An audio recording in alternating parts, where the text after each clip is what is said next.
A professora de inglês havia acabado de passar no concurso para dar aulas na rede municipal do Rio. Com 25 anos, ela foi trabalhar numa escola dentro de uma favela na zona norte da cidade, sem imaginar que iria enfrentar um cotidiano hostil, mas não demorou muito a descobrir. Um dia, repreendeu uma aluna que demonstrava um comportamento agitado na sala de aula, e a menina, de apenas 10 anos, ameaçou apontando uma tesoura. Além das ameaças e das agressões verbais, que se revelariam corriqueiras, a jovem ainda sentiria na pele a violência ao ter a mão esmagada na porta de um armário por outro aluno, o que a levou a ser socorrida em um hospital. 2 anos depois de dar início à carreira cheia de sonhos, a professora viu seu otimismo e esperança vencidos por uma licença psiquiátrica. Não tinha experiência em sala de aula, muito menos em escola pública. Logo no início, precisei lidar com crianças que não aceitavam ser repreendidas. Diziam que iam pedir aos traficantes que eu me matassem. Lembra a professora, que hoje tem 33 anos e, com medo, pede para não ser identificada. Os episódios descritos pela profissional de educação não são raros. Segundo dados do Instituto de Segurança Pública (ISP), obtidos pelo Extra via Lei de Acesso à Informação, a cada 3 dias um professor denuncia ter sido ameaçado dentro de uma escola no Rio. De 2014 a 2017, 624 ameaças foram registradas por professores na Polícia Civil. Todas foram feitas em unidades de ensino no estado.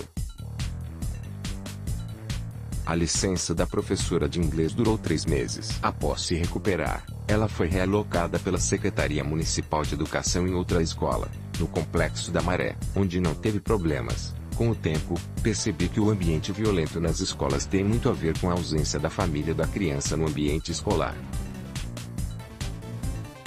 Antes, isso não acontecia.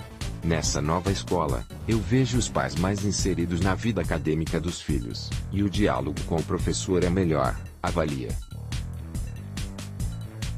Professora idosa acuada por pai. Com base nos dados, é possível traçar um perfil do tipo de agressões sofridas por professores dentro das escolas do Rio. O levantamento revela que os alunos são responsáveis por 1/4 das ocorrências.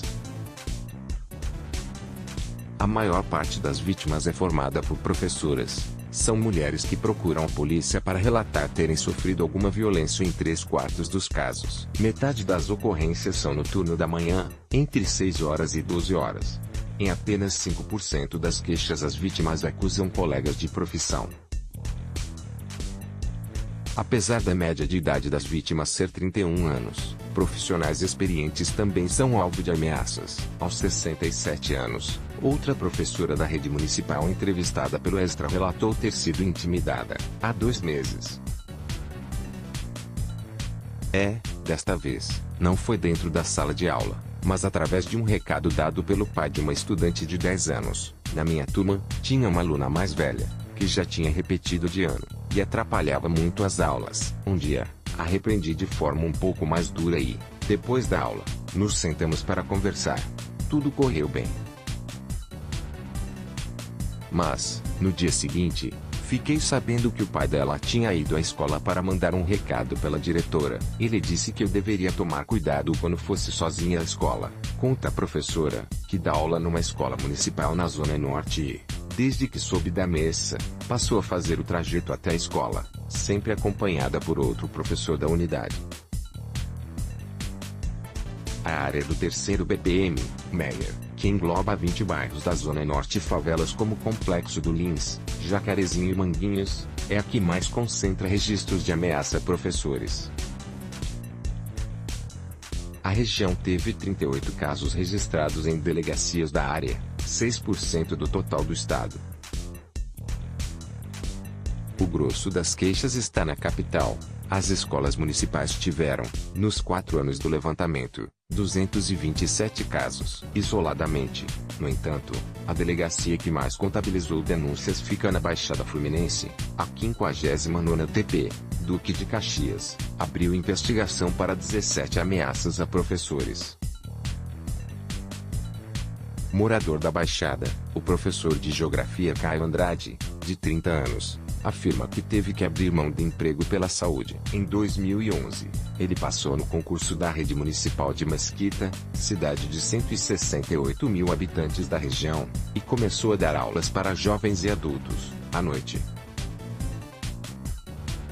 Em 2013, durante o período de provas, um aluno, de 17 anos, ao cruzar com o professor no corredor da unidade, disse ele se arrependeria se lhe desse uma nota ruim. Após o episódio, Andrade desenvolveu transtorno de ansiedade. A caminho da escola, na semana seguinte à ameaça, teve uma crise de pânico dentro do carro e sequer conseguiu chegar ao colégio. Após 6 meses de licença médica, pediu demissão. Aquela história afetou profundamente a minha saúde. Comecei a ter crises de pânico e apresentei um quadro de hipertensão antes de chegar aos 30 anos. Não vi outra alternativa, a não ser me demitir. Aquele sistema é feito para dar errado. Quando comecei a trabalhar em Mesquita, as aulas para jovens e adultos eram num CIEP, com uma boa estrutura. Depois de um ano, todas as turmas foram transferidas para outro colégio, bem menor, sem estrutura. As turmas eram superlotadas, não tinha ventilação. Não culpe o jovem pelo que aconteceu. O ambiente estimulava esse tipo de atitude. Atualmente, Andrade integra a direção do Sindicato Estadual dos Profissionais de Educação, SEPI. Uma de suas funções na Secretaria de Saúde e Direitos Humanos da entidade é reunir relatos de professores que viveram experiências parecidas com a dele e cobrar providências do poder público. Também vamos às escolas e conversamos com a direção para entender a causa do problema, explica Andrade. Ameaças fecharam escola por um dia nos últimos anos. Houve casos de ameaças seguidos de agressões, incluindo alunos que usaram facas e armas de fogo dentro das escolas. Em maio de 2014, na Escola Municipal República do Líbano, em Vigário Geral, um aluno de 15 anos sacou um revólver, apontou para o rosto de um professor de história e apertou o gatilho 4 vezes. Como a arma não disparou, o professor lutou com o agressor, mas ele conseguiu fugir. Já em agosto do ano passado, a Escola Municipal Thomas Mann, no Caxambi, chegou a fechar um dia inteiro porque um aluno de 16 anos, após ser advertido durante a aula, tentou agredir o professor e toda a equipe do colégio. Para contê-lo, foi preciso chamar a polícia militar, que o levou imobilizado para a delegacia. No dia seguinte, com os professores com medo, a direção não abriu a escola. Para o sociólogo Cesar Calegari, membro do Conselho Nacional de Educação, órgão de assessoramento do Ministério da Educação, a única maneira de evitar ou reverter esse tipo de situação é aproximar a escola da comunidade ao seu redor. Os dados refletem uma situação de vulnerabilidade nas escolas, que acabam tendo que resolver problemas que os jovens trazem de fora, de seu ambiente familiar, do contexto em que estão inseridos. A escola não vai resolver esses problemas, e isso acaba transbordando para situações de violência envolvendo professores e alunos.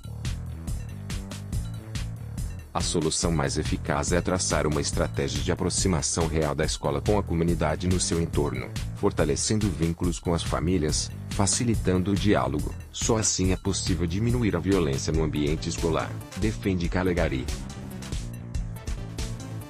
A Secretaria Municipal de Educação SME, em nota, informou que, quando é percebido algum tipo de comportamento que possa incidir em eventos de violência, a própria escola faz a intermediação de uma ação preventiva. Apesar dos casos relatados na reportagem, a pasta alega que, em geral, não há violência nas escolas. A violência que atinge o entorno de parte de nossas unidades é externa, e, portanto, uma questão de segurança pública, diz a nota. Já a Secretaria Estadual de Educação afirmou, também por meio de nota, que em eventuais casos relacionados ao tema, as escolas são orientadas a imediatamente entrar em contato com as famílias dos alunos, o Conselho Tutelar, a Vara da Infância, da Juventude e do Idoso e com a Delegacia de Polícia da região. As duas secretarias de educação informaram que não contabilizam dados sobre professores afastados do trabalho em decorrência de ameaças, agressões ou algum tipo de violência.